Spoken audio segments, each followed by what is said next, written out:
অপরদিকে ইরান এবার তাদের নতুন ধরনের আধুনিক আকাশ প্রতিরক্ষা ব্যবস্থা প্রকাশ করল। গত 48 ঘন্টায় আমেরিকার 8টি যুদ্ধ বিমান ধ্বংস করেছে ইরান। আল্লাহ চাইলে এবার জিতবে, ইনশাল্লাহ বিজয় ইসলামের হবে। ভয় কাকে বলে এবার দেখবে পুরো দুনিয়া।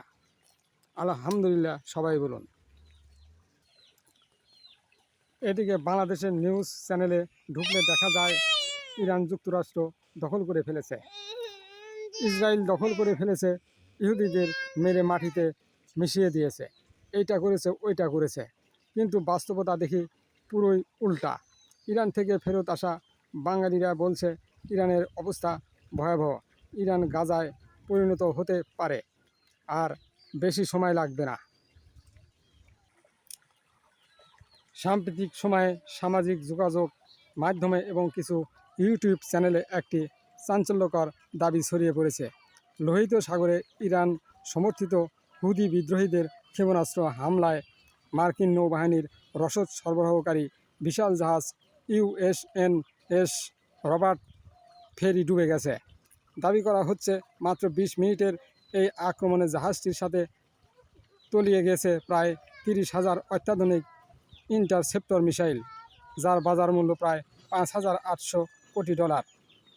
ছড়িয়ে পড়া তথ্য অনুযায়ী গত মঙ্গলবার ভোররাতে ইয়েমেন উপকূল থেকে 85 কিলোমিটার দূরে 41,000 টনের এই মার্কিন জাহাজটি আক্রান্ত হয়। এতে C-802 anti sheep cruise missile এবং শব্দের চেয়ে 5 গুণ দ্রুতগামী খায়বার সেখান ব্যালিস্টিক মিসাইল ব্যবহার করা হয়েছে বলে দাবি করা হচ্ছে। বিস্তারিত বর্ণনা দিয়ে ভিডিওতে বলা হয়েছে, গত মঙ্গলবার রাত 3:47 মিনিটে ইয়েমেনে গত 85 কিলোমিটার দূরে লোহিত সাগরে অবস্থান করছিল 41,000 টনি এই মার্কিন জাহাজটি। 3:51 মিনিটে জাহাজটির রাডারে ইনকামিং মিসাইল শনাক্ত হয়। প্রথম ধাপে 3টি C-802 anti sheep cruise missile ছোড়া হয়। এর ঠিক 2 মিনিট পর দ্বিতীয় ধাপে খেয়ে আসে ইরানি প্রযুক্তির খায়বার সেখান ব্যালিস্টিক মিসাইল। শব্দের চেয়ে 5 গুণ বেশি গতিসম্পন্ন ম্যাক 5 এই মিসাইলটির আঘাতে জাহাজের ডেকে থাকা মিসাইল ও গোলাবারুদের একের পর এক বিস্ফোরণ ঘটতে থাকে।